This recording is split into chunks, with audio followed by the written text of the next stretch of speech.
Coming in at number 10, we've got Bizarro from Bizarro World. Hailing from the planet founded by Superman's own twisted doppelganger, Bizarro is the self-proclaimed world's worst detective, and spends his nights shooting down couples in Crime Alley as an awful inversion of Bruce Wayne's motivation for being Batman. More of a weird comedic foil to Batman than an actual supervillain threat, Bizarro would eventually try to redeem himself by fighting the Joker and jumping in front of a bullet meant for the real Batman, meaning maybe Bizarro had a little bit of good in him after all. Coming in at number 9, we have the Red Death. The first of many Dark Knights on this list, twisted variants of Bruce Wayne that banded together to escape their dying dark multiverse, the Red Death is a chilling example of what Batman could become if he cared more for his mission than he did for his friends. After the deaths of many of his allies in Gotham City, this version of Batman determined that he was more worthy of using the Speed Force than Barry Allen, and could have saved Robin's life if he was only a bit faster. Unfortunately, this version of Bruce took this plan way too far, capturing the Flash and combining his powers into himself, becoming the Red Death and forcing Barry Allen's consciousness to watch as he began killing every supervillain on the planet and continued his rampage across the entire multiverse.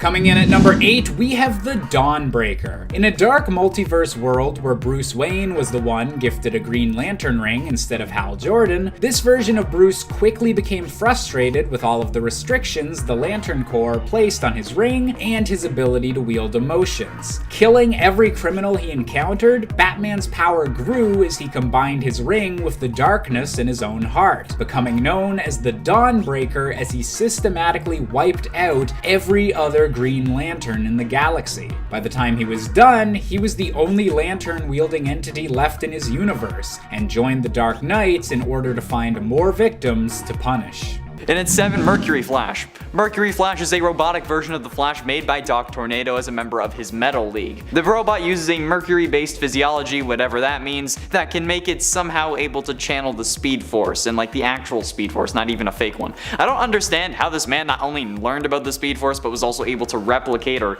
siphon it off using mercury, but whatever. It's comics, okay? You don't really need an explanation as long as it helps the plot. First being introduced in the Multiversity Guidebook number 1 in March of 2015, this version of the Flash can do everything the normal Flash can do powers wise, but because, you know, he's a robot, can't really do human activities, but he also has the added advantage of being a robot, so he doesn't really fear death. Not only is it in his code to not fear death, but he can also just be repaired. This version of the Flash hails from Earth-44, and I kinda really want to be him. No responsibilities, only running super fast and drinking motor oil. That's the dream. And at 6, Savatar. As a fan of the Arrowverse, I had to include this one, okay? He's one of the most interesting speedsters on the show. Savatar, while sharing a name with another evil speedster from the comics, is actually revealed to be a time remnant of Barry Allen, being more of a future Flash than actual Savatar. He's a combination of the two. His story is pretty messed up, in essence making himself to have a classic chicken and the egg scenario, as Cisco would put it, where he caused himself to be created. In the post-Flashpoint Arrowverse timeline, Savatar comes back from the future to kill Iris West before her and Barry get married. This causes Barry to create as many time remnants as possible in order to stop him, but Savatar kills them all except for one. The one that he spares ends up getting shunned by the rest of Team Flash for not being the real Barry Allen, even though he still technically is the real Barry. It's weird. So in an act of fury, the time remnant runs back in time, creating a new identity for himself as the first speedster and the god of speed called Savatar. And then he comes back. He burns his face at some point, and then he tries to kill what would have been his wife, and he like remembers everything. He's in love with her, but he still tries to kill her. Yeah, I don't get it, but it's still pretty damn scary. Halfway through into number 5, Black Lantern Reverse Flash. The Black Lantern Corps is a group of various dead superheroes and villains alike who were raised by Nekron and each given a Black Lantern ring. This ring grants them power over death, and these rings are powered by the Anti-Monitor, as he is present within the Black Lantern power battery. Those raised by the Black Lantern ring are in essence resurrected to where they were before death, but their mind is warped to serve Nekron's purpose. Those with the ring have various powers, including a healing factor, aura recognition, cognition, which allows them to see powerful emotions, energy spectrum assimilation, which lets them extract the hearts of individuals that they've slain and then use their last feelings to charge the central battery and their ring by 0.1%, and they, much like zombies, can infect others by biting them. A bite from a Black Lantern will slowly kill the one bitten, and then would turn them into Black Lanterns upon death. Basically, zombies with superpowers, in addition to being an evil speedster, so definitely not something that you should be trifling with. And at 4, Johnny Quick. Johnny Allen, also known as Johnny Quick, is a criminal speedster from Earth-3. Together with his girlfriend and partner in crime Atomica, he was a member of the crime syndicate. Johnny Allen was a high-profile criminal on the run with his equally criminal girlfriend when he was cornered on the roof of Central City's Star Labs. Allen was struck by a bolt of lightning which shattered the roof, and the duo fell into the lab space below. With Allen landing amid the chemicals, something in this incident granted him super speed, and went on to become a powerful supercriminal alongside his girlfriend, who also had been empowered. While his girlfriend took the name Atomica, he took on the name Johnny Quick. And he ran through the city, answering to no one, until the day the White House burned. Around the time of Darkseid's incursion into Prime Earth, the being that had destroyed Ultraman's Krypton came to Earth, and an alliance of supercriminals formed to find a way to safety. Now my question is Johnny Quick the reason Johnny Quick became a speedster? There's the whole storyline where Barry Allen runs so fast that he disintegrates, but then he also time travels and becomes the bolt of lightning that gives him his powers. So technically, did that also happen to Johnny? Getting close to the end, in at number 3, Godspeed. August Hart is the former detective partner of Barry Allen. August was the only witness to Barry's accident that turned him into the Flash. While going after a criminal organization called the Black Hole, August was also struck by lightning during a Speed Force storm in Central City. So August became the ruthless vigilante known as Godspeed, and got revenge on the one who he suspected to be his brother's killer. He had given up on the justice system since his brother's killer had gone free, and with his newfound power and the ability to become judge, jury, and vibrating executioner, August realized that after he had gotten his powers that he also had the ability to steal other speedsters' speed. Though for a time he could only do it by killing them, he practiced the skill enough to be able to do it non-lethally as well. With his new godlike speed, August was able to move so fast as to create a duplicate of himself at any given time, allowing him to give the illusion that he and Godspeed were different people, which is pretty damn sick, considering the alternatives are Speed Mirage and Time Remnant, which aren't technically the same thing. Time Remnants just create evil versions of yourself, apparently. Penultimately, in at number 2, Black Flash. The actual physical representation of death for all speedsters, they just can't see this guy coming. Okay, well, they can, but you know what I mean. Black Flash is the Grim Reaper of the Speed Force. Making his first appearance in The Flash Volume 2, number 138 from 1998, he was seen before the deaths of several speedsters, including Barry Allen, Johnny Quick, and Bart Allen. He also tried to return Wally West to the Speed Force, however was unsuccessful, taking Linda Park instead, Wally's girlfriend. Which, after past experiences, Wally, I feel like he probably did you a favor. But since he was unsuccessful the first time, Black Flash returned to try to claim Wally again, freezing time for everyone without a connection to the Speed Force. But thanks to the combined efforts of multiple speedsters, including Max Mercury, Jay Garrick, Jesse Quick, and Wally was able to race Black Flash to the end of time, causing death to have no meaning. In the CW, Black Flash was Hunter Zolomon after the Season 2 finale, and was killed during Season 3 when Savatar lured him out of the Speed Force and Killer Frost froze him, resulting in her first kill that actually turned out to be her ex as well. Dare I say, ice cold. But that didn't stop the Speed Force anyway, since later Barry Allen returned in the Flash Rebirth storyline in the comics, becoming the new Black Flash, until Professor Zoom took over the title after his corpse was raised in the Darkest Night storyline. There's a lot of things going on. Finally, in at number 1, Red Death. Red Death is a speedster that is an evil combination of Batman and the Flash, which already sounds terrifying, but wait until you hear his story.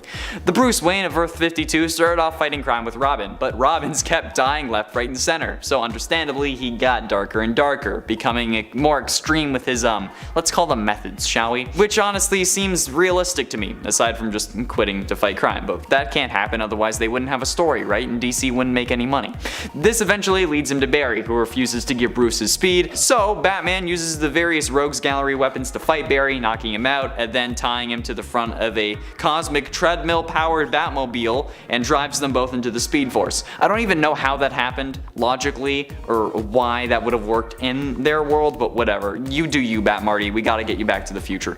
When entering the Speed Force, Barry and Bruce end up fusing together into an evil Batman with super speed and a lust for killing, while Barry's mind was trapped in Bruce's body. He then gets a visit from the Batman who laughs, who just makes him even crazier and wants to help him conquer the universe, or the multiverse even. So Yeah, he's number 1. Starting us off in at number 10, Black Flash. The actual physical representation of death for all speedsters, Black Flash is the Grim Reaper of the Speed Force. Making his first appearance in The Flash Volume 2, number 138 back in 1998, he was seen before the deaths of several speedsters including Barry Allen, Johnny Quick, and Bart Allen. But he also tried to return Wally West to the Speed Force, but was unsuccessful, taking Linda Park instead, Wally's girlfriend. Black Flash eventually did return to try to claim Wally again, freezing time for everyone without a connection to the Speed Force to do so, but thanks to the combined efforts of multiple speedsters, Wally was able to race Black Flash until the end of time, causing death to have no meaning. The CW Black Flash, which was really just Hunter's Owlman aka Zoom, was killed during season 3 when Savatar lured him out of the Speed Force and then Killer Frost froze him, resulting in her first kill that actually turned out to be her ex as well. Dare I say, ice cold. But that didn't stop the Speed Force anyway, since later on Barry Allen returned in the Flash Rebirth storyline in the comics, becoming the new Black Flash. So this is also a version of the original Flash as well as a separate entity. In at 9, Inertia. The bitter feud between the Allen family and the Thawne family would span generations. Even in the 30th century, President Thawne sought to recruit Bart Allen in his revenge campaign against the Allens, since Bart was half Thawne himself. When that failed, Thawne mixed Bart's DNA with Thawne's genetic material to create a speedster clone who he named Thaddeus Thawne. Whereas Bart grew in a hyper-accelerated world, Thaddeus' childhood was the exact opposite, because of course it was, he's the reverse. His development was super slow, which led the young speedster to become more calculated and methodical. Thaddeus was also taught to hate the Allen family, and Impulse in particular. In addition to this modification, Thaddeus' growth and development was slowed. This is in contrast to Bart's accelerated development. However, after killing Bart, Wally West had other plans. Upon hearing of Bart's death, an enraged Flash hunted Inertia down. Though he thought of killing him, Flash decided instead to do something worse. He used his abilities to slow Inertia's movements down to the point where he was totally immobile, essentially a living statue, and then he placed Inertia on display at the Flash Museum, facing statues of Bart Allen as Impulse and Kid Flash. He could still think, see, and hear in normal time, but was frozen in place. Inertia was then just doomed to spend an eternity in a state of near total paralysis, staring at images of the guy he killed. And at 8, Godspeed. August Hart is the former detective partner of Barry Allen. August was the only witness to Barry's accident that turned him into the Flash, and while going after a criminal organization called the Black Hole, August was struck by lightning during a Speed Force storm in Central City. August became the ruthless vigilante known as Godspeed, and got his revenge on the man who he suspected to have killed his brother. He had given up on the justice system since his brother's killer had gone free, and with his newfound power, had the ability to become judge, jury, and executioner. August realized after he had gotten his powers that he also had the ability to steal others' speed, though for a time he could only do it by killing them. He practiced this skill to be able to do it non-lethally as well though. With his new godlike speed, August was able to move so fast as to create duplicates of himself at any given time, allowing him to give the illusion that he and Godspeed were different people, which is pretty damn sick, considering the alternatives are Speed Mirage and Time Remnant, which aren't exactly the same thing but are still fairly similar.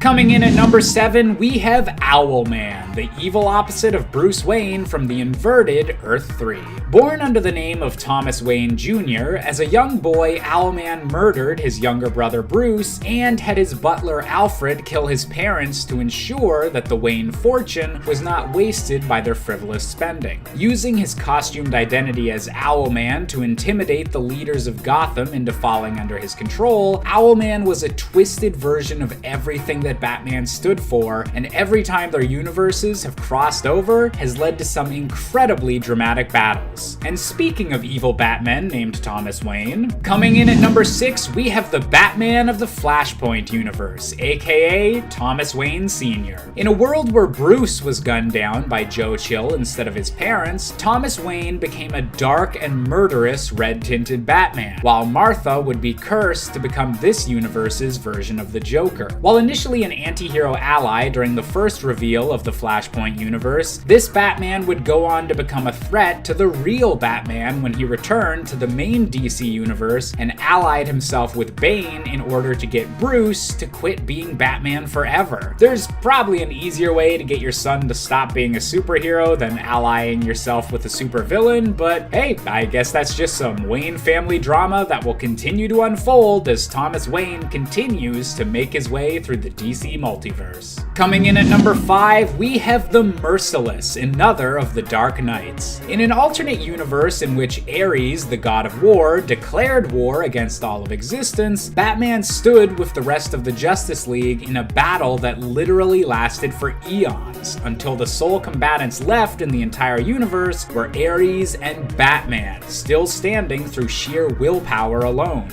After landing a blow that knocked Ares' magical helmet off, Batman was forced to put the helmet on to finally defeat the God of War, leaving him the only survivor of this burned-out universe. This Batman unfortunately became addicted to the power and bloodlust granted to him by the helmet, and joined forces with the rest of the Dark Knights in order to survive the destruction of his universe, going forth to find new worlds for him to become a new God of War against. Coming in at number 4, we've got another of the Dark Knights with Murder Machine. This version of Bruce Wayne comes from a universe very similar to the main DC continuity until the tragic death of Alfred Pennyworth at the hands of multiple Batman villains. Heartbroken and traumatized by the footage of the incident, Batman convinces his friend Cyborg to recreate Alfred's personality as an artificial intelligence. Unfortunately, this AI takes its task of protecting Batman far too literally, altering his brain chemistry to erase any sense of fear and completely replacing Bruce's frail human body with a metal replacement. Taking the name of Murder Machine, this Batman spread the Alfred AI throughout Gotham and was able to kill every criminal in Arkham Asylum, showing what would truly happen if Batman didn't have a heart. Coming in at number 3, we have the Devastator, a horrifying combination of Batman and Doomsday. This story takes place on one of the many dark multiverse worlds that saw Superman going rogue and taking over the entire planet, even murdering his own wife. To stop the demented Man of Steel, this Batman was forced to ingest the Doomsday virus, a last-ditch effort to save the planet that gave Bruce the strength to kill Superman, but at the terrible cost of his own mind. Furthermore, the Doomsday virus began to spread off Bruce's body and kill off the rest of this world, dooming the planet anyways, and leaving the Devastator as a beast-like Batman waiting for the rest of the Dark Knights to save him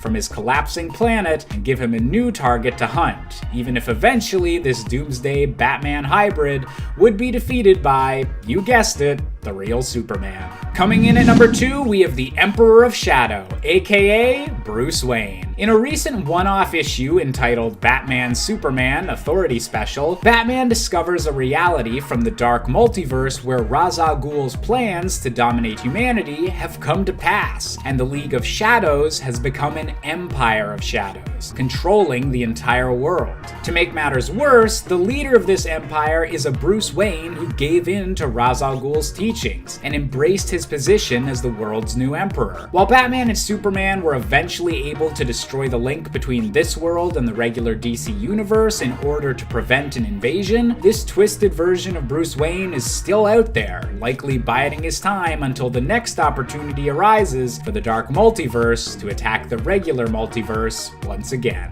And finally, coming in at our top spot, we have the Batman Who Laughs. In a dark alternate world where the Joker realizes he's dying and begins a mass killing spree of everyone in Gotham, Batman is forced to finally kill his fated foe. Unfortunately, at the moment of death, Bruce was infected with a special brand of Joker venom that completely flipped his moral compass, but left intact all of his intelligence and planning. All of the chaos of the Joker with the brains of Batman, this supervillain is Bruce Wayne's worst nightmare come to life, and so far remains the most evil and deadly variant to ever be seen across the entire dark multiverse. Coming in at number 10 today is Milkman Man. The DC Universe Wiki says that Milkman Man is an imperfect copy of Superman, but with all that calcium, I gotta assume he has the strongest bones that you and I have ever seen. In JLA/Doom Patrol Special, The Milk Wars, the Doom Patrol has discovered that an interdimensional corporation called Retco has been stealing stories, reconfiguring them, and repackaging them for new markets. Retco has embedded itself into the current continuity, using the radioactive milk of psychic cows to quell the more dangerous impulses of the Justice League and turn them into heroes that are safe for the masses. That is literally the quote from the official summary, I am not even joking. Milkman Man specifically has all the same powers as the famous Kryptonian superhero, only he's a milkman and central part of the Community League of Rhode Island. Now, this group is actually a very sinister collection of pleasant-spoken normal folks. I know this doesn't sound scary, necessarily, but it's just like unsettling, like Twilight Zone style. Please do yourself the favor of reading this story and trying to figure out what the heck is going on, because it took me like a hot minute. Number 9, Red Sun Superman. Instead of landing in America, Red Sun Superman landed in the Soviet Union, and that allowed the Soviets to weaponize him instead of allowing him to live the quote normal life he traditionally has in the US. He received severe training that not even the original Superman underwent, as Red Sun Superman was always meant to be a weapon. This allowed him to become quite strong as he paired his severe training with his new communist sense of duty. If the training he underwent wasn't enough to prove this power though, Superman advanced the Soviet Union to almost worldwide control without resorting to war, and he virtually eliminated poverty and disease. While this sounds pretty great, it was supported by some pretty awful tactics behind closed doors by Superman himself, but also those who worked under him. This powerful version of Superman is a much more skilled Superman, if not slightly more ruthless, as that's what he was raised to be. But it was his ability to eventually realize the fault in his own actions and allow the world to become a utopia that kind of puts him a cut above everyone else, which is why he is at number 9 today. But he did turn people into mindless cyborg zombies, so he's a little terrifying. Number 8, Earth-17 Superman. On Earth-17, superheroes are a product of government experiments. The Superman of this universe, who was called Overman, was the first hero, with the other heroes being spawns of his DNA. Now this may be weird, but that ain't the weird part. He also doesn't seem horrifying at all yet, does he? Well, after contracting a certain kind of physically transmitted disease from another person, like that kind of disease, if you know what I'm saying, he ends up going insane and destroys the Justice League and reduces his entire world to rubble. He then gets his filthy paws on a doomsday device that he intends to use on Earth-17 to completely wipe it out. The Crisis on Infinite Earths destroyed this reality, just like DC tried to destroy such a naughty Superman story, even having different iterations of Overman, who we will be talking about in just a moment. But the internet never forgets DC Comics, and people like me exist to remind everyone of the things you published into this world, like naughty Superman contracting naughty diseases and reducing the world to ash. Ick. Number 7, Hank Henshaw. Hanky Boy here was already a villain of Superman's from past stories, but when Superman was killed by Doomsday, Hank, unable to directly get revenge against Superman himself, decided to attack his reputation instead. Come on, man. He's already dead. Not cool, dude. Not cool. After creating a Kryptonian cyborg body using the birthing matrix, he took on the guise of Supes and went about destroying Superman's memorial plaque. Then he saved the president to get clout so the president would recognize him as the real Superman. Eventually, he and Mongol destroyed Coast City, and the real reborn Superman, with the help of others, defeated and discredited him. At least he looked really cool. Number 6, Overman. Now this version of our favorite red and blue man didn't end up in Kansas when he was ejected from Krypton. No. This Kal-El found himself in Sudetenland, Germany in 1938 and was acquired by a certain mustached fascist. With Kal and Kryptonian tech, the Reich were obviously able to win World War II and rule over the entire planet. Later, Overman would become disgusted with the stashed man when the Holocaust had been finalized, although he still served the state. It's kind of a weird set of morals there, dude. Eventually, he was cloned and received a love in the form of Overgirl, but after her death, he was completely heartbroken, and he supplied information to the freedom fighters who long opposed the fascists, which eventually led to the death of the new Reichman, the Justice League, and the city of Metropolis. With the grief of all these losses holding him down, he was overthrown by his friend. Damn. Kinda hard to feel bad for him though. Number 5, Injustice Superman. The Superman of the Injustice universe has pretty much the same history as the baseline Superman, but when the Joker kidnaps the pregnant Lois Lane, it lures Superman into a trap of fear gas. In his poisoned state, Superman hallucinates his true love as the villain Doomsday and instantly attacks, flying Lois and his unborn child into space, killing them, and inadvertently causing a nuclear bomb to destroy his city, Metropolis. After suddenly losing his city, wife, and baby, Superman goes into an honestly understandable rage, bursting into the interrogation room where Batman is learning the true intentions of the Joker and plunges his super fist right through the guy's chest. Following these events, Superman takes control of the Earth and rules it as a tyrant. Fortunately, Batman forms an insurgency to try and beat this corrupted Superman, eventually enlisting the aid of another Earth's Justice League, and I guess technically whoever plays the tied-in video game, to defeat him and save the day. Number 4. Brutaal. Brutaal is a cloned version of Superman, but unlike a certain bizarre version of Superman, who we will talk about later, don't worry, this duplication was done by none other than Darkseid himself. He raised the resulting clone into a soldier, nay, a weapon, and unleashed him on the superheroes of Earth-2, along with Steppenwolf and the other Hunger Dogs, but they don't really matter. When Steppenwolf tried to subvert his master Darkseid and take Earth as his own, brutally murders him with his heat vision, establishing his devotion to his Lord Darkseid. Let me make my intentions clear. Hail Darkseid! Which is just a sweet line after you murdered a general of Darkseid. The Earth became lost to Darkseid's minions, and eventually, after a lot of other stuff, Kal-Zod, Earth-2's Superman, faced Brutaal in combat, and after a furious battle, showed that Brutaal was just an imitation, and a cheap one at that, as his body began to deteriorate, and the day was saved. Again. Hey guys, just wanted to say a quick thanks for watching. We hope you're enjoying the video. If you are, why not head on over to that pretty little subscribe button and give us a follow and a like. You guys are the reason we can even be here in the first place. Love you! Okay, on to the top 3. Number 3.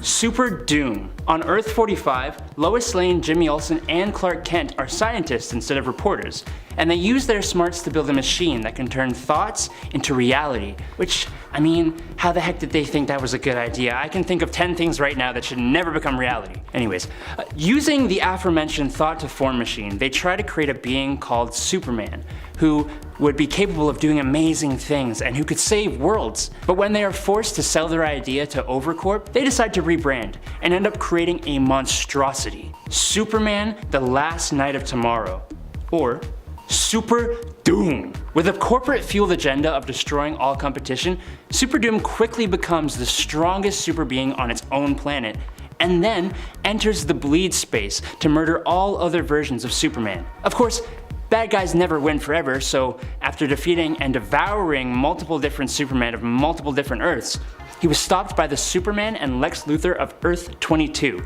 who stranded him between universes. He's since been used in a few other storylines and remains one of the most formidable evil versions of Superman to this day. I mean, he didn't even die. Number 2. Bizarro. When Lex Luthor gets the plans for a device called the Duplicator Ray, he modifies the device and uses it to try and create a clone of Superman, who will follow his every order without question. But since our Lex can't seem to do anything right, the resulting doppelganger is an unintelligent, unpredictable, backwards version of Superman, eventually known as Bizarro. Bizarro is a main villain for Superman, appearing in many stories, and I'm so glad because, gosh, he's just so fun to see! Eventually, Bizarro gets a case of the blues and longs for love, and gets the hots for Lois Lane. Lois isn't really interested, but being the great gal that she is, she uses the Duplicator Ray on herself, creating a Bizarro Lois Lane. And the two eventually leave Earth to settle another Earth-like planet they fittingly name Bizarro World. Or, and forgive me here, Hetre, which is Earth backwards, which they populate with more and more duplicates of themselves. But don't worry! They have pretty rock necklaces that say Bizarro and Bizarro Lois 1, so we don't get confused. Number 1. Ultraman. In the universe of Earth-3, things are a little turned upside down. Instead of being driven by the morals of good versus evil, the people of this universe are inspired by strength above all else. I can't really relate. Born on a dying Krypton where Kryptonians evolved to be empowered by green kryptonite to a maniacal version of Jor-El aptly named Jor-Il, baby Kal-Il is jettisoned off to Earth. But instead of the classic morals, he's instead inspired by his father to become the strongest possible being with absolutely no weaknesses in himself and the others around him. When Kal lands on the farm of Johnny and Martha Kent, he uses pieces of green kryptonite to empower himself and forces the dysfunctional couple to be his parents until the totally mature age of 7, when he murders them both and sets the farm ablaze. Eventually, this self-proclaimed Ultraman murders the President of the United States of America and takes control of the world, creating the crime syndicate of America with other evil alternate versions of classic characters, including an evil Wonder Woman, Superwoman, and evil version of Batman, Owlman, who have a pretty toxic love triangle. Number 10. Dark Multiverse Superman. Now, I don't know if this is laziness, but the Dark Universe version of Superman doesn't really get much justification as to why his mind snapped and he killed millions of people, his own family, and most of the other superheroes. The Batman of this universe, after seeing this Superman kill his own wife, and after he cuts off Batman's arm, decides that this guy just ain't it.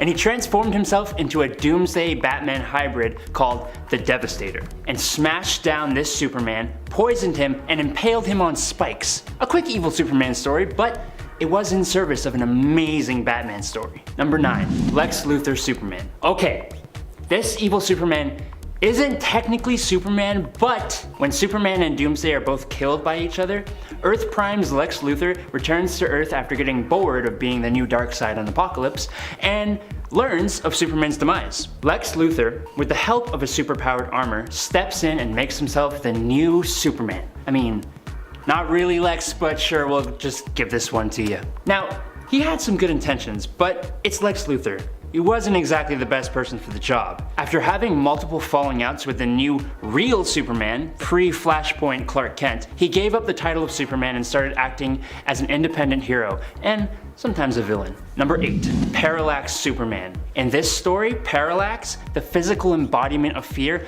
took over the body of Kal-El, making him submit to Laxi by torturing children, and uses this Kryptonian's powers to confront Sinestro, who traps the cocky super entity and teleports him to the caves of Quard, where Sinestro tries to take Parallax out of Superman's body for his own evil plans. But surprise! Parallax has already escaped Superman's body, and a battle ensues between Sinestro and Parallax, leading to the surface of Quard. Superman escapes from the caves and in a last-ditch attempt to defeat the entity, steals Sinestro's power ring and coerces Parallax to swallow his super butt whole. Superman is a clever guy though. He traps Parallax inside the power ring and the day is saved. Gosh, a lot of plot twists there. And at 7, Earth X. There's little known about the Earth X version of Barry Allen. Known as Blitzkrieg in this reality, he's a fascist version of the Flash working alongside Dark Arrow and Overgirl, the Oliver Queen and Kara Zor-El of Earth X, who are also married, but that's a story for another day. In the Arrow vs. Crisis on Earth X crossover, Earth X Barry is actually nowhere to be seen. Instead, he's replaced by Reverse Flash, the Eobard Thawne of Earth 1. Even though on the animated show The Ray, which takes place on Earth X, there is a fascist Barry, so what happened? It's largely assumed that between his last appearance in the show and in the crossover, that Thawne arrived and took his chance to kill at least a version of Barry, even if it wasn't his own. Hence why the other Earth Xers were so trusting of Thawne, since he had bested their Barry. I don't know how this Barry got his powers without the particle accelerator, but what I do know is that even the Joker refused to work with the Red Skull when he realized that he was actually a fascist and not some kook in a wildly inappropriate costume, saying that he may be a psychopath, but he's an American psychopath, or something along those lines. So, Reverse Flash is worse than Joker confirmed. Like, this wasn't even a Reverse Flash who was raised in the fascist life. He just wanted to help out, which is messed up as hell. And at 6, Zoom. Hunter Zolomon was a serial killer from Earth 2, also known as the maniacal super speedster known as Zoom. Having gotten tired of being the villain, Hunter decided to also become the hero after capturing Jay Garrick, the Flash from Earth 3, masquerading as Jay to gain Barry Allen's trust. When he was 11, Hunter saw his father kill his mother. Hunter's father ended up in jail, and Hunter was raised in the foster care system since no relative wanted him. Hunter later became a convicted serial killer and was going through electroshock therapy when Earth 2 Harrison Wells' particle accelerator exploded underground. This ended up connecting him to the Speed Force and he escaped. Zolomon killed some police officers on his way out and left one to tell his story. The one police officer said he saw a man zooming around, giving Zolomon the alias of Zoom. Zoom later then killed that police officer in his house. Halfway through into number 5, The Rival. Edward Claris is the Rival, the archenemy of Golden Age Flash Jay Garrick. Claris was a chemistry professor at the university attended by Jay Garrick. He believed that he had recreated the formula that gave Garrick his speed. Bitter at the rejection of his research claims by the scientific community though, Clarus became a criminal wearing a darker version of the Flash's outfit, the original Reverse Flash. The effects of this version of the formula, however, proved to be temporary, and he was defeated when it expended. Decades later though, following the reformation of the Justice Society of America, Clarus was retrieved from the Speed Force, because he had been put in there at some point, by the interdimensional supercriminal Johnny Sorrow, who invited him to join the new Injustice Society. Now composed of pure speed energy, Clarus possessed Garrick's friend and fellow Golden Age speedster Max Mercury to get the Flash's attention. Rival committed a series of swift, gruesome murders at locations that, when mapped out, would spell out a message. We don't talk about the Arrowverse version, though. Like, I know his suit was meant to be similar to Daniel West's Reverse Flash, but come on. And for Johnny Quick. Johnny Allen, alias Johnny Quick, is a criminal speedster from Earth-3. Together with his girlfriend and partner in crime Atomica, he was a member of the crime syndicate. Johnny Allen was a high-profile criminal on the run with his equally criminal girlfriend, cornered on the roof of Central City's Star Labs. Allen was struck by a bolt of lightning which shattered the roof, and the duo fell into the lab space below, with Allen landing amid some chemicals. Obviously, this is the thing that ended up granting him his super speed, and he went on to become a super criminal alongside his girlfriend, who had also been empowered. He took on the name of Johnny Quick, while his girlfriend took on the name of Atomica. The couple joined the crime syndicate at some point after this. Johnny Quick, as he now called himself, ran through Central City answering to no one, until the day the White House burned, around the time of Darkseid's incursion onto Earth Prime. The being that had destroyed Ultraman's Krypton came to Earth, and an alliance of super criminals formed to find a way to safety. Getting close to the end, and at number 3, Red Death. Red Death is a speedster that is an evil combination of Batman and the Flash, which already sounds terrifying, but wait till you hear his story. The Bruce Wayne of Earth-52 started off fighting crime with Robin, but Robins kept dying left, right, and center. So understandably, Batman got darker and darker, becoming more extreme with his, let's call them methods. Which honestly seems more realistic to me, aside from just quitting fighting crime. Which can't happen, otherwise we wouldn't have this story, right? And DC wouldn't make any money. This eventually leads him to Barry Allen, who refuses to give Bruce his Speed Force powers. So Batman, using the various rogues' weapons to fight off Barry, knocked him out. Once Barry was unconscious, Bruce tied him to the front of a cosmic treadmill-powered Batmobile and drove them both into the Speed Force. I don't even know how that happened or worked logically, but okay, you do you,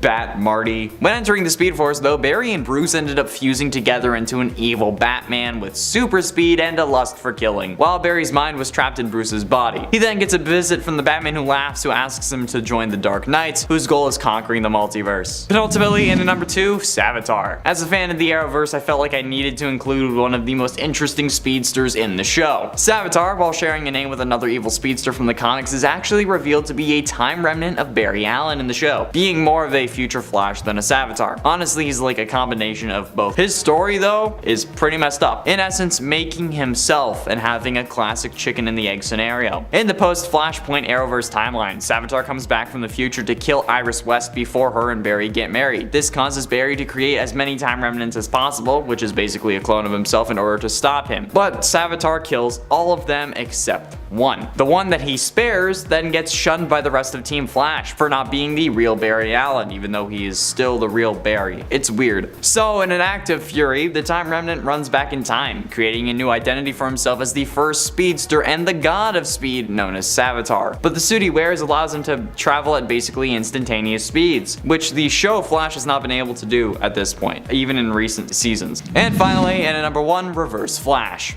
I know what you're thinking, okay? Isn't Eobard just the Reverse Flash? Like, not actually a version of the Flash? In the main continuity, yes, but also thinking about the Flash Armageddon crossover, Barry Allen becomes the Reverse Flash, so this could be another literal evil version of the Flash. But in the Dark Multiverse Flashpoint story, Eobard also becomes the Flash, and he kind of becomes his own form of hero in a way. A dark, twisted, messed up hero, hell-bent on eradicating competing heroes in the universe, but still a form of hero, right? Technically it counts. And I mean, like, he's still scary, alright? And a version of the Flash, so this counts for this list. In a universe where Barry Allen dies while trying to get his powers back with Flashpoint Batman, aka Thomas Wayne. But once Thawne tried to stop the war between Aquaman and Wonder Woman by threatening them and killing Arthur, you know there's gonna be some hell to pay. So he sets on shaping the world in his own image. This involves preventing Batman from ever becoming Batman and instead creating his own superhero team, full of versions of characters we know and love, but all with Reverse Flash logos somewhere on their suits, usually. usually. And I have to say, preventing Batman from being created is probably the smartest thing Eobard could have done, because either way, Batman is going to lead some form of resistance against you, so good on you. This is the smartest thing that any villain has ever done in the DC universe. And at 10, Reverse Flash. Now I know what you're thinking, but isn't Eobard known as the villain Reverse Flash? But he's a villain, he's not Barry. Okay, look, alright, I get it. In the main continuity, yes, but in the dark multiverse Flashpoint story, Eobard actually becomes the Flash, and he kind of became his own form of hero in a way, like a dark, twisted, messed up hero hellbent on eradicating the human race and just subjugating all superheroes to his will, but hey, that's still kind of a hero, right? Technically it counts. And I mean, like, he's still scary and another version of the Flash, so yes, it does. This is a universe where Barry Allen dies while trying to get his powers back with Flashpoint Batman, aka Thomas Wayne. But he dies, and the Reverse Flash kind of takes his place. But once he tries to stop the war between Aquaman and Wonder Woman by threatening them and killing Arthur, you know that there's going to be some hell to pay. So he sets out on shaping the world into his own image. This involves preventing Batman from ever becoming Batman and instead creating his own superhero team full of versions of the characters we know and love, but all with Reverse Flash logos somewhere on their suits usually. And I have to say, preventing Batman from being created is probably the smartest thing that Eobard has ever done, or could have done in this situation, because either way, no matter who becomes Batman, Batman is always going to lead some form of resistance. So by eliminating Batman being created, you stopped just a resistance rising against you, so good on you. And at 9, Gorilla Grodd Flash. Grodd Friended Me is the 13th episode of the 6th season of The Flash, and is the 127th episode overall. In this episode, Grodd comes to Barry as a projection of Joe, and tells Barry that he is aware of his progressions made post-crisis. He asks Barry to assist him with getting to the Gorilla City that is now on Earth Prime, so he can at least be happy among his own kind, because currently he was locked up at Argus. Barry realizes that they have to try something new and overlook the past, and they need to work together to beat the Savatar that is in Grodd's mind. Barry and Grodd combine their brains briefly, giving Grodd super speed powers. Barry tells Team Flash what's going on, and Frost discovers that on the off chance that they don't end up separating their brains the exact moment that they escape, they're both going to die. While in the Mindscape though, Barry educates Grodd on how to utilize his speed against Savatar, and he succeeds with Barry's help. Barry awakens in reality, successfully disconnected from Grodd's mind. So yeah, a telepathic psychic gorilla with super speed after combining with the fastest man alive, yeah, that's gonna be a no for me, dog. Actually though, it was a pretty sick episode. And an 8, Speed Demon. Speed Demon, first introduced in Speed Demon number 1, is, aside from what your ex-girlfriends might have called you, a combination of Barry Allen and Johnny Blaze. Blaze Allen was a circus daredevil who sold his soul to become the first Speed Demon, and yes, there are multiple. The demon component Etrigan was actually formerly Jay Garrick before the Night Spectre stole Jay's soul. The Night Spectre approached Blaze and asked him to serve in his mission to collect the souls of the most pure and the most corrupt, which just sounds like a dream job to me, but whatever. Blaze Allen refused, so in an attempt to persuade him at his wedding, Night Spectre stole his wife's soul. He stole Iris's soul, yep. Blaze then accepted the bond, hoping to get Iris back, or at least ensure her safety, but of course, he pulls back. That's not gonna happen, bro. Speed Demon speaks only in rhymes, but is a speedster with a flaming skull head that can also breathe hellfire. Wally West, an amalgam of Danny Ketch and obviously Wally West, was the next Speed Demon who accepted the power in order to help his uncle get Iris back. It's interesting because, like, I would give up my soul for super speed. Are you kidding me? And the ability to breathe fire? Speaking in rhymes is great. Yeah, that's right. You better not hate.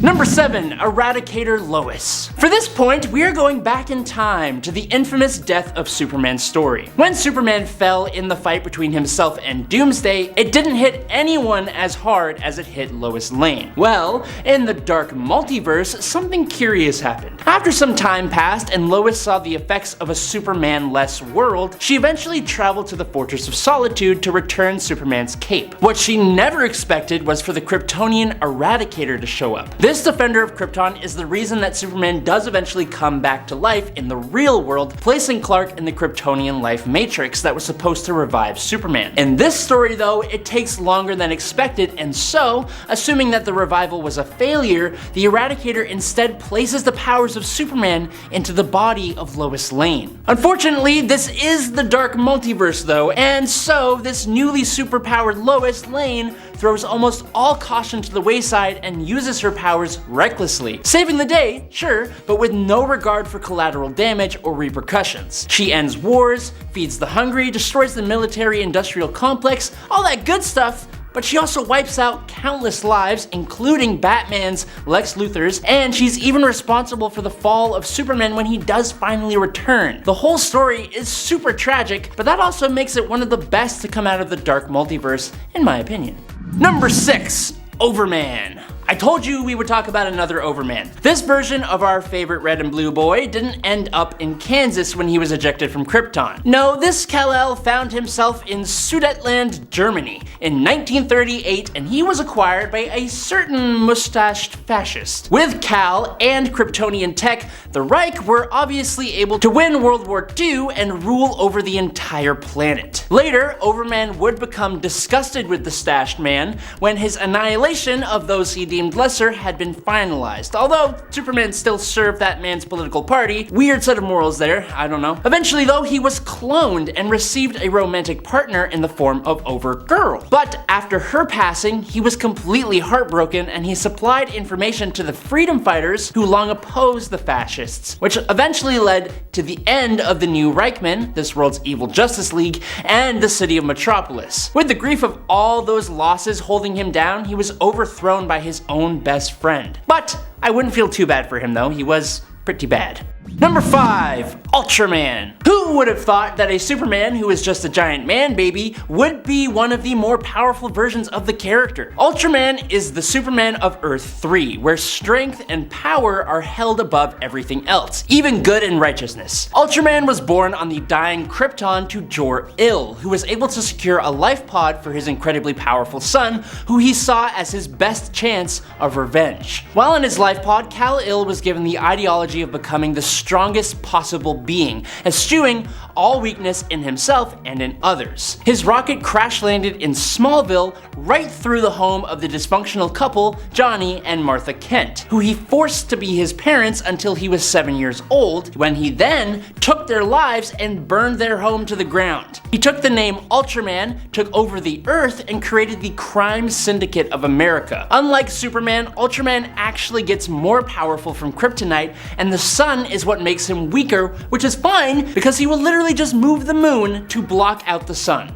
Number 4. Brutaal. Brutaal is a cloned version of Superman, but unlike a certain bizarre version of Superman, this duplication was done by none other than Darkseid himself. Darkseid raised the resulting clone into a weapon and unleashed him on the superheroes of Earth-2, along with Steppenwolf and the other Hunger Dogs. Now when Steppenwolf tried to subvert his master Darkseid and take Earth as his own, Brutaal ruthlessly, or some might say brutally, takes Steppenwolf from this plane of existence with his heat vision, establishing his devotion to his Lord Darkseid, being all like, "Let me make my intentions clear, hail Darkseid," which is just a sweet line after you take down a general of Darkseid. Now the Earth became lost to Darkseid's minions, and eventually, after a lot of other stuff, Kal-Zod, Earth-2's really awesome Superman, faced Brutaal in combat, and after a furious battle, showed that Brutaal was just an imitation, and a cheap one at that, as his body began to deteriorate, all Spider-Man clone degradation style, and the day was finally saved. Number 3. Injustice Superman. The Superman of the Injustice universe has pretty much the same history as the baseline Superman, but when the Joker kidnaps the pregnant Lois Lane, it lures Superman into a trap of fear gas. In this fear-induced state, Superman hallucinates his wife as the villain Doomsday and instantly attacks, flying Lois and what would have been John Kent into space, taking their lives and also inadvertently causing a nuclear detonation to destroy his city, Metropolis. After suddenly losing his city, wife, and his baby, Superman goes into a pretty honestly understandable rage, bursting into the interrogation room where Batman is learning the true intentions of the Joker, and he plunges his super fist straight through the clown's chest. Following these events, Superman takes control of the Earth and rules it as a tyrant. He turns on and destroys his friends, is manipulated by Wonder Woman, holds nothing back, and puts the entire Earth under the control of his regime. He is a seriously hardcore version of Superman who has actually been revisited recently in John Kent's comic book story, where he even took the life of Earth-3's Ultraman pretty easily. It was kinda nuts. Number 2, Super Doom. On Earth-45, Lois Lane, Jimmy Olsen, and Clark Kent are scientists instead of reporters, and they use their smarts to build a machine that can turn thoughts into reality, which, I gotta be honest, how the heck did they think that was a good idea? I can think of 10 things right now off the top of my head that should never become reality. Anyways, using the aforementioned thought-to-form machine, they tried to create a being called Superman, who would be capable of doing amazing things and who could save worlds. But when they are forced to give their idea over to Overcorp, these guys decide to rebrand and end up creating a monstrosity. Superman, the Last Knight of Tomorrow, or as he's better known to everyone else, Super Doom. With a corporate-fueled agenda of destroying all competition, Super Doom quickly becomes the strongest super being on its own planet, and then entered into the bleed space to take out all the other versions of Superman across the multiverse. Of course, bad guys never win forever, so after defeating and devouring multiple different Supermen of multiple different Earths, he was stopped by the Superman and Lex Luthor of Earth-22, who stranded him between universes. He's since been used in a few other storylines and remains one of the most formidable evil versions of Superman to this day because he didn't actually pass away. He's still out there, just like between universes. Crazy. And finally, in at number 1 today, it's Bump in the Night. For starters, DC's House of Horror is basically a collection of short stories featuring different characters. They are all equally interesting and horror themed. The Possession of Billy Batson and the Last Laugh stories are particularly interesting, but for today's video, I think we want to talk about the very first one, Bump in the Night. This short story follows Martha Kent on the night Kal-El arrives on Earth. Jonathan Kent has gone out to explore what exactly caused a big bang and trail of smoke on the Kent's farm, but he doesn't come back. As Martha worries about where her husband has gone to, she goes back inside, but Martha starts hearing bumping and thumping coming from upstairs in the house. All of a sudden, a demonic humanoid child crashes through the ceiling and begins attacking her. She tries to run to the barn, but fiery beams of energy fire from the creature, blowing up the barn. She takes refuge in her truck only for the creature to land on the hood, shrieking. It throws the truck across the yard and Martha gets out wounded only for the truck to explode. The tiny little creature then flies away with the symbol of an S emblazoned on its own chest. Number 10, Reverend Bruce Wayne. Reverend Bruce isn't particularly scary to begin with, but the world he comes from and the fight he fights is definitely scary. This is a version of Batman who isn't just taking up the mantle to fight his parents' killers and rid Gotham of crime, but instead is attempting to fight against a whole political and societal system. In the Elseworlds story Batman Holy Terror, the course of history is changed somewhat so that America is basically still part of the Commonwealth. As such, it turns out that the seemingly random mugging and murder of Bruce's parents was not actually so random, and was actually a government hit that was later made to look like a mugging gone wrong. When Reverend Bruce finds out about this, he dons a demon costume that once belonged to his father Thomas and sets out to investigate. He also goes on to find out about government-run human experiments and an alien whom they captured, raised, and later killed with green rocks when he became too hard to control. Poor would-be Superman. Number 9, Gods and Monsters Batman. This version of Batman is not Bruce Wayne, but is instead Kirk Langstrom. In this reality, there is no Bruce Wayne to take up the mantle, and so Kirk ends up with the name himself. Not because he was inspired by a bat smashing through a window, of course, but because he is kind of actually part vampire bat. Kirk was a brilliant scientist who was working on a cure for lymphoma. He eventually figured out how to create this cure using bat saliva and nanotech to strengthen his experimental treatment. However, while it succeeded in curing his cancer, it also turned Kirk into a pseudo-vampire. While he remains a hero and typically only ingests artificially created plasma or even animals' blood, which can also help him to survive, he has also been known to feed on criminals from time to time. He's like, these criminals, nah, I gotta eat, they kinda deserve it, I'm just gonna eat them. And friends, before we move on to our next spot, if you are loving this list and you want more scary alternate Batman lists, of which, let's be real, there's a lot of scary alternate Batman out there, be sure to let us know by giving this video a thumbs up. Spooky thumbs up, spooky spook. Number 8, DCEU Batman, or Batfleck if you prefer. Ben Affleck's Batman from Batman vs Superman especially is a much darker figure in comparison to the comics, and kind of in comparison to a lot of other men that have been on the big screen. This is a version of the hero who has decided that he is willing to kill when he needs to. All in all, it seems to be implied that the death of Jason Todd is what reshaped Batman's morals here and caused him to readjust his code. Not only does he kill, but he also does something even worse in my opinion, branding some of the worst criminals that he fights against with a literal bat brand. These are the criminals that Batman has deemed to have done something completely unforgivable. And the thing is that people in prison in Gotham also know the significance of the bat brand, meaning that those who end up with one are basically marked for death. The idea here is that the inmates will carry out the death sentence that Batman has marked them with because they know that whatever this person did, it was one of the worst crimes. Otherwise they wouldn't have this brand. So not only is there an extra layer of fear, but this also shows a complete disregard for human life. I mean, at least a disregard for human life when it comes to really terrible criminals.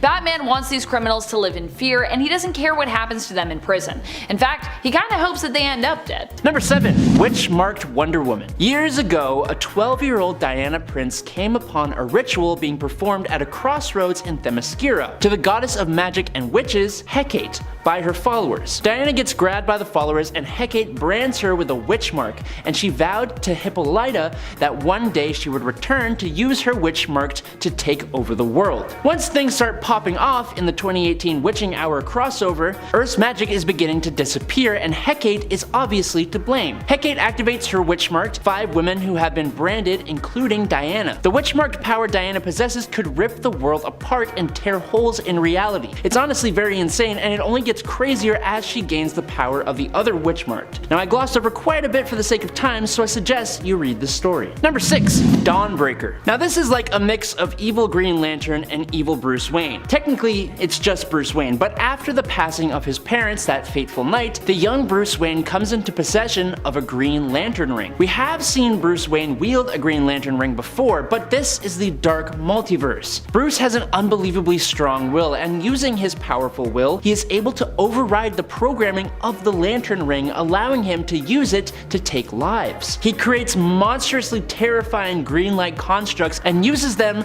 to not just ruthlessly battle criminals, but anyone who stands in his way, including James Gordon, other Green Lanterns, and the Guardians of the Universe. Number 5. Superwoman. While Superwoman is technically an alternate version of Wonder Woman, originally she was actually the Lois Lane from Earth-3, who on this world was seemingly an Amazon as she wielded the lasso of submission instead of truth, which is capable of forcing others to do her bidding and forcing them to love her. But this Superwoman had abilities that were more like a Kryptonian's. She was capable of not only everything Wonder Woman could do, but she could fire beams of red-hot energy from her eyes, and she could fly. She created an incredibly toxic love triangle between Ultraman and Owlman of the Crime Syndicate of America, and even had a child with Owlman, but promised to Ultraman that it was his. This was also while she was having another affair with Alexander Luthor. Damn girl, keep him pretty busy, huh? Yikes. Number 4. Raven from the Last 52 Multiverse. The Batman who laughs comes from the dark multiverse, which is the flip side of the regular multiverse, composed of worlds where nightmares become real. All the worst case scenarios actually came to be on these worlds. During the final battle between the Batman who laughs and Wonder Woman, Laughs summons different heroes turned villains from across the dark multiverse to help him, and among the various characters is a version of the Teen Titans led by a version of Raven who gave in to her father Trigon, who corrupted both her and her Titans into twisted, powerful versions of themselves. Raven herself becomes a red-skinned, armor-clad demon. She actually looks kind of awesome, but she is undeniably evil and ultimately quite terrifying. Number 3. Furnus. Before the Martians became the Martians, they were an incredibly violent and powerful race called the Burning. The Guardians of the Universe experimented on the Burning and put genetic blocks in place to make them afraid of the fire they used as their most powerful weapon. Now fast forward, after the Justice League was trapped and taken down in Obsidian Age Atlantis, John Johns blamed himself for his friend's passing because his fear of fire completely overtook him. He recruits Scorch to help him overcome this fear, fear, and he would use his telepathy to help her deal with her own problems. Unfortunately, in doing this, he also broke the genetic blocks, allowing John to become the incredibly dangerous Furnus, with all his original powers boosted in potential, especially his telepathy, plus an insane level of pyrokinesis. Number 2. Ultraman. In case you haven't figured out the theme of Earth-3, everyone here is just bad from birth. Ultraman was born on the dying Krypton to Jor-Il, who was able to secure a life pod for his incredibly powerful son, who he saw as his best chance of revenge. While in his life pod, Kal-Il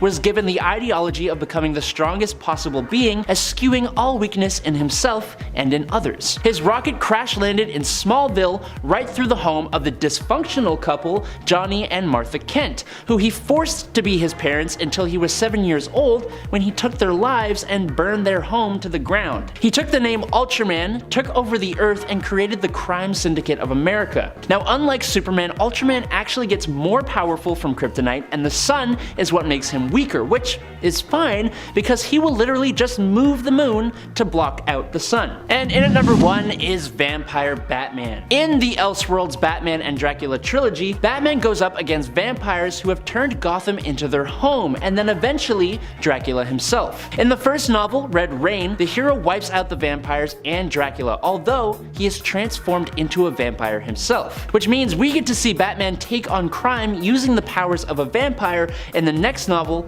Bloodstorm. He does his bestest to resist the darker aspects of being a vampire, but that all goes kaput when Batman lashes out and drains the Joker's blood after the Joker de-lifed Catwoman. Batman has Alfred and Gordon stake him, putting Batman into a catatonic state, a state that he is revived from in Crimson Mist, the third novel, when criminals took over Gotham in his absence. But he is almost completely animalistic now thanks to the isolation. A bloodthirsty vampire Batman quickly wipes out most of his enemies in a very bloody form, drinking their blood in the process until he is finally put to rest by Alfred, Gordon, Two-Face, and Killer Croc, who all go with him to the grave. And a 10 tangent. The Superman of Earth tangent was originally a human named Harvey Dent, who gained superpowers through a freak accident. He became one of the top superheroes, however, after defeating Ultra Humanite, who on this Earth was created by a US government super soldier project. He became too powerful to be controlled and then threatened to destroy the world. Yeah. But after the death of Superman's wife, he became dark and vengeful, taking over the world. While he protected the world from crime, he was still tyrannical, not allowing any freedom of thought. And this is where the story of Tangent Superman's reign begins. I don't know why Superman is so codependent on Lois, or whoever his wife ends up being, cause like, whenever he loses his wife, he ends up going berserk. Like bro, you literally just you lost your whole planet. I think like one death, even if it is the love of your life, isn't gonna be that much. I mean, this version didn't lose his home planet, but still. Other versions in this list, you get it. And at 9, Subject B-Zero. Subject B-Zero, also known as the Monster, was a creation of Lex Luthor, presumably used to combat Superman, but was taken out of stasis early to help combat Ultraman and the crime syndicate. Despite being the creation of Luthor, B-Zero had a gentle heart and simply wished to enjoy the beauty of life and to make his father proud. Although imbued with Kryptonian-like powers, B-Zero was easily overpowered and killed by Ultraman, much to the grief of his father, who actually grew to love him.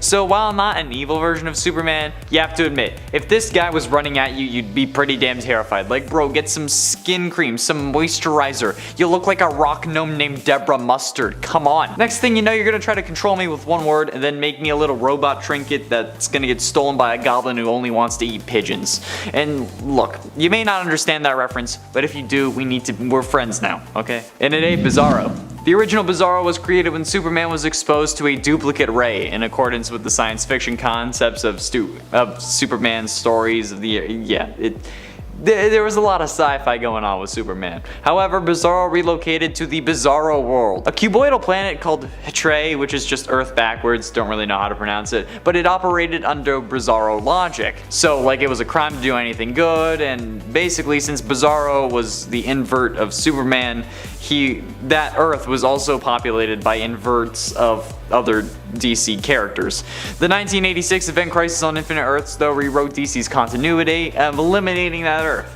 Since then, 2 different Bizarro characters have appeared. One of them was a flawed clone created by Lex Luthor, and the second, the longer lasting Bizarro, was an idea of the Batman villain the Joker, brought to life by the cosmic trickster Mr. Mitzi's Pitalik. He was first introduced in Superboy number 68 from 1958 though, and is even one of the coolest Superman versions there is, even if he's not always like actually Superman and rather like an experiment, but like whatever. Number 7. Batman the Silenced. One perfect spine-chilling dark multiverse tale that I have loved, which even comes with its own creepy lullaby, is the Tales from the Dark Multiverse Batman Hush. In this story we get a reimagined narrative where Batman's childhood friend Thomas Elliot is the one who ends up messing up Bruce's life. Tommy in his adult years allies himself with many of Gotham's villains and more usually anti-hero types after Bruce Wayne ends up in Arkham Asylum, which also was kind of part of his doing.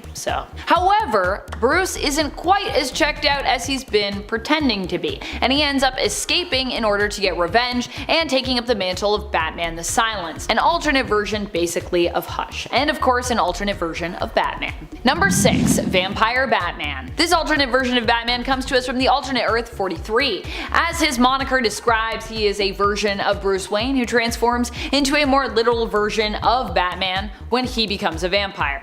Batman. Get it? Cause vampire bats. Oddly enough, this is also not the only version of Batman in the multiverse that also happens to be a vampire, as you already know, because we talked about Gods and Monsters Batman as well, who's also a vampire. Despite being a vampire on Earth-43, Bruce still fights on the good side, fighting against his vampiric urges to feed on human blood. At least, initially he fights against them. At one point, Vampire Bats asks Alfred to stake him in order to prevent him from giving in to his bloodlust, after he seemingly killed the Joker by draining him of all of his blood. However, a stake through the heart doesn't actually kill Batman here, but simply leaves him in a coma. Months later, Gotham is in a pretty bad place without Batman's presence, and Alfred is forced to awaken him in hopes that Gotham will once more have a savior. Batman does go about taking out criminals, but in a very vampiric way, creating a bloodbath as his time staked and his bodily decay has resulted in the loss of his sanity. So he's there and he's killing criminals, but he's like killing criminals, and it's like a lot. Number 5. The Merciless. This alternate version of Bruce is one who ends up wielding the power of Ares in the memory of Wonder Woman. Oh yeah, and he's also the one who fought with Diana to the very end against Ares before he inevitably was kind of forced to kill her. Or forced in his eyes, but in our eyes we're like, Bruce, don't do that. Don't do it. This alternate version of Bruce Wayne, aka Batman, hails from the dark multiverse of Earth at -42 and is one of the Batman who laughs Dark Knights. To me, he represents Bruce's obsession with power and symbolizes what could very well happen if this was left unchecked. Bruce here loved Diana, but still ended up betraying her because he knew that she would not allow him to keep the power of Ares for himself, and that she would rather destroy such power.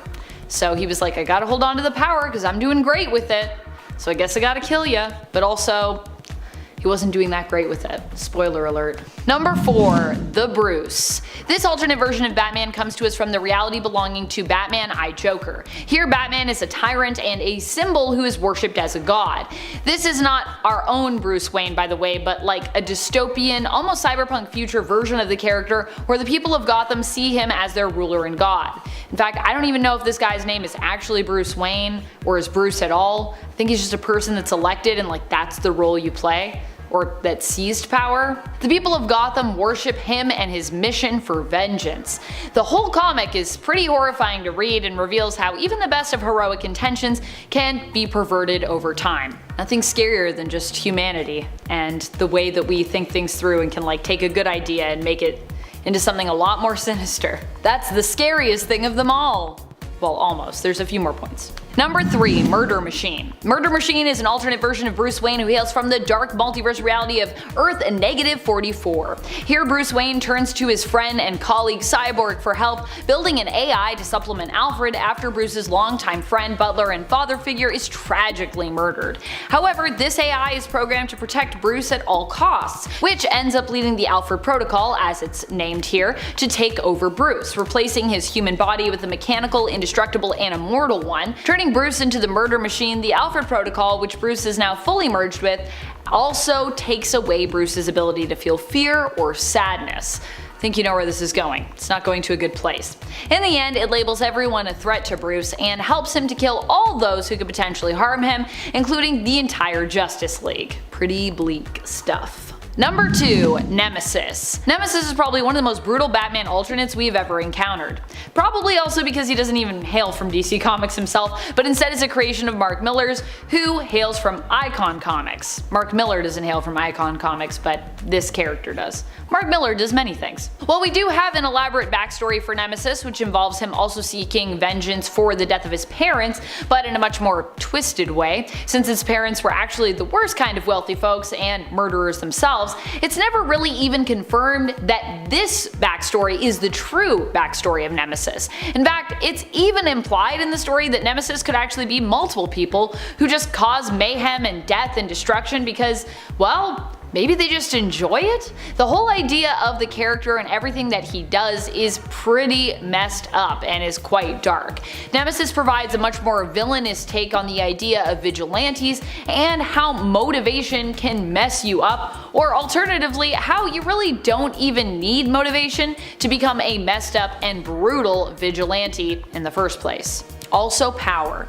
Lots of things about power, because that's how it goes. Number 1. Batman Who Laughs. Obviously one of the darkest and scariest alternate versions of Batman out there has to be the Batman Who Laughs. This version of Batman is actually like an amalgamation of Joker and Batman, but he is ultimately an alternate of Bruce Wayne, because he is Bruce Wayne, so a little more Bruce really than Joker in the end. He used to fight crime as Batman, but one day Joker took things too far and caused Batman to snap. And not just snap internally, but externally as well, when he actually snapped Joker's neck, killing him. Joker released a special brand of Joker venom with his last breath, which Bruce breathed in. Over time, this venom made him paranoid and homicidal, and ultimately, he became the villain of the story, going so far as to kill all the members of the Bat family. Knowing they would not be able to join him, or not be willing to join him, I guess I should say, well, he killed all of them at least except one. His son Damian Wayne was offered a spot at his father's side, and he ended up taking it. Batman then became the insane Batman Who Laughs and set out to conquer and reshape the entire multiverse.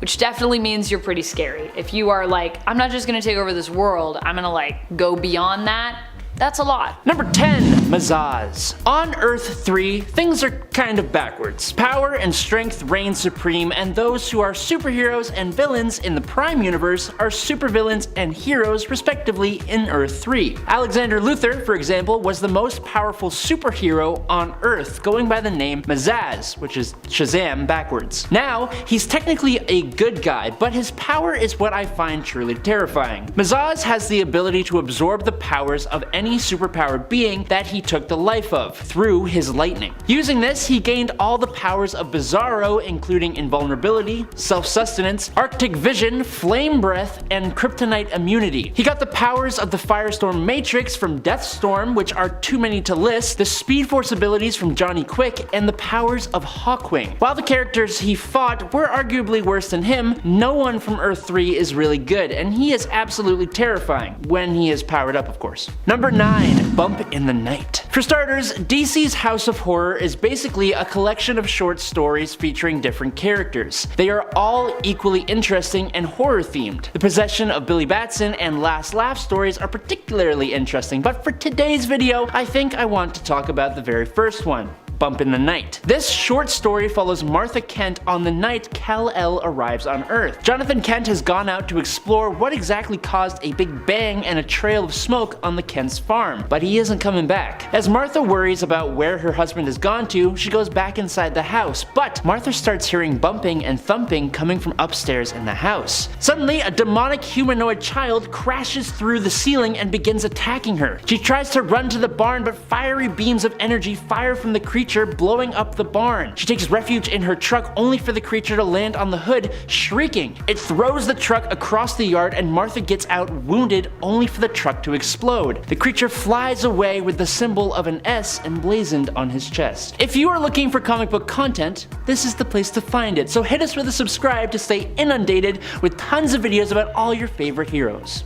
thank you. Number 8, Speed Demon from the Amalgam Universe. The Amalgam Universe, where the worlds of Marvel and DC collide, is honestly an amazing place. We get all kinds of crazy mashups like Wolverine and Batman, but while that is incredibly awesome, the one I think may be better for this list would be Blaze Allen, the Speed Demon, or basically the Flash mashed together with Ghost Rider. Yes, it's as crazy as it sounds, and honestly, it's more totally awesome than it is scary, but Ghost Rider is already fast with his motorcycle, so imagine if he didn't even need that. The best part of this is that his cousin, Wally West, becomes another version of Speed Demon, and the two of them work together. It's not something that I thought I needed, but I absolutely did need it. And at 7, Justice Lord. For much of his life, Justice Lord's Superman background matched the Justice League counterpart, until President Lex Luthor executed the Flash. Soon after that, Superman stormed the White House, while his comrades battled the Secret Service. And as they were doing that, Superman confronted President Luthor in the Oval Office.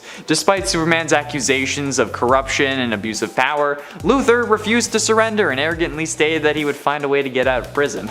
Or at least avoid being prosecuted to begin with. Superman declared that if being a hero meant that this feuding and fighting had to continue, then he was done with it, and then used his heat vision to execute the president on the spot, Shazam style. After President Luthor's assassination, the Justice Lords spent the next 2 years imposing their brand of peace on the Earth through harsh rule. Justice Lord Superman himself continued to use his heat vision to lobotomize all of Earth's criminals and supervillains. As a result, all of them became harmless, walking vegetables who obediently inhabited the world's prisons. Which, I mean, like, is a little tamer than some versions of Superman. Like, lobotomy or death. Honestly, I don't know which would be considered more evil. And at 6, Kingdom Come Superman. Yet another world where Lois Lane dies. Except this time it's directly at the hands of the Joker, who had flooded the Daily Planet with his toxin, killing everyone but Lois, who had managed to locate a gas mask. When trying to attack the Joker, however, Joker just turns around and cracks her right in the skull.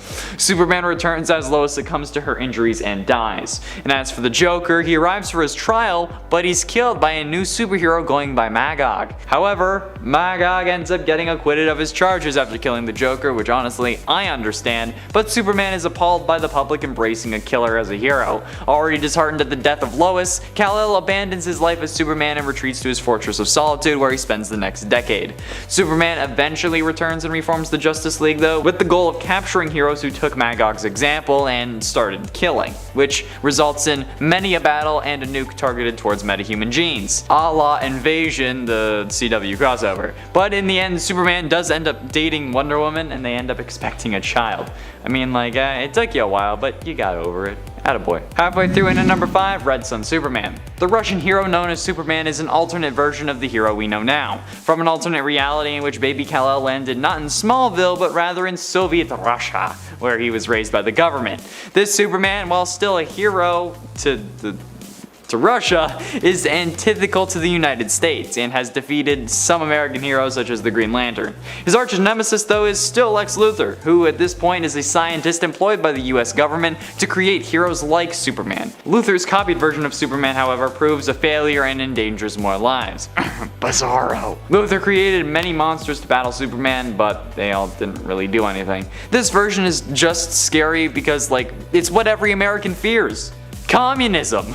And honestly, with some of the other characters on this list and what they did to the human race, on this earth, I'm surprised that Russia hasn't used Superman to just destroy everything.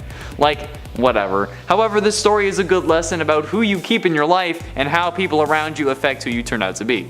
So, there's that, at least. And at 4, Reverse Flashpoint Superman. In Tales from the Dark Multiverse 1, Flashpoint, we see a world where Barry died when trying to get his speed back with Thomas Wayne after creating Flashpoint. This leads to Reverse Flash claiming to be the Flash and then trying to get the war with the Atlanteans and Amazons to stop by threatening them. Obviously, this doesn't work out so well, so in an effort to save himself, Reverse Flash races through time, changing the events to create the world exactly how he wants it, with Barry not being able to stop him, which involves saving not only Bruce Wayne, but Martha and Thomas Wayne as well, resulting in a world without a Batman. On the final page of the issue, we see Eobard with all the new heroes he ended up creating and convincing them to join him, as we can tell by the Reverse Flash symbols on their suits. Even Green Lanterns and Wonder Woman has one. This page also has a Superman, and honestly, energy, sick suit, but being controlled, or I guess led by the Reverse Flash makes this utterly horrifying to think about, especially when you can see the other members of the Flash family racing behind Reverse Flash. He finally got what he wanted. Eobard Thawne became the Flash. Getting close to the end, and in number 3, Ultraman. A member of the crime syndicate, an evil version of the Justice League that terrorized its Earth, that being Earth-3, Ultraman is basically the opposite to Superman. His real name, well, his real human name, is Clark Luthor, and is the adopted son of Lionel Luthor from Earth-2. Ultraman is Kal-El, with 2 L's, who comes from a version of Krypton whose people are mean-spirited and selfish. Unlike other incarnations, they gain power when exposed to green kryptonite. Just before his Krypton was destroyed, Kal-El's parents, Jor-El and Lara, send him to Earth-3 to one day seek vengeance against the being that destroyed Krypton, teaching him to become the strongest being on the planet or to become nothing at all. Upon his arrival on Earth-3, the young Kal-El coursed a couple of young alcoholic substance addicts, Johnny and Martha Kent, to adopt him, only to murder them years later once he no longer needed them. He went on to found the crime syndicate and take over the world.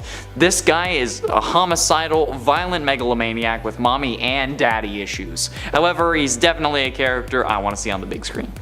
Please. Penultimately, and at number 2, Overman.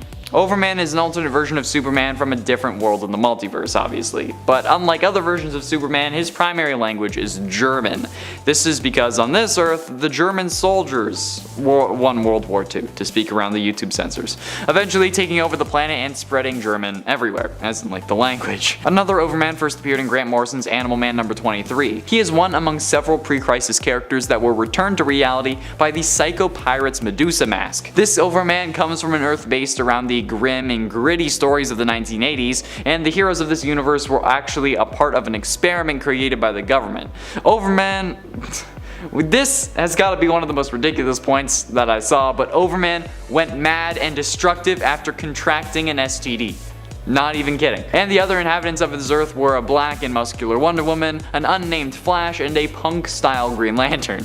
Psycho Pirate pointed out how ridiculous this universe is, but I mean, come on, it's still pretty terrifying. And Overgirl was ruthless on Crisis on Earth X, okay? Finally, and at number 1, Injustice. Injustice is probably one of the most popular alternate Earth stories of this generation. Thanks to the Mortal Kombat-inspired fighting game by the same name, this is an Earth where Joker managed to trick Superman into thinking that he was fighting Doomsday when he was actually killing his wife Lois Lane.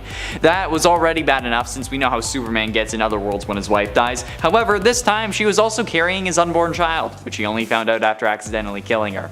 This sent Superman into a fit of rage and caused him to kill the Joker while Batman was intimidating him, much to Batman's dismay. This one action caused Superman to go absolutely berserk and to do the one thing that Batman and everyone else feared, use his power and become the governor of the world.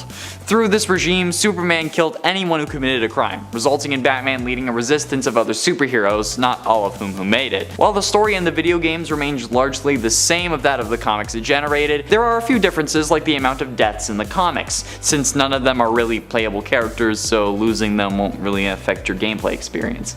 Either way, the scariest version of Superman we've seen today, although almost tied with the one who was using guns.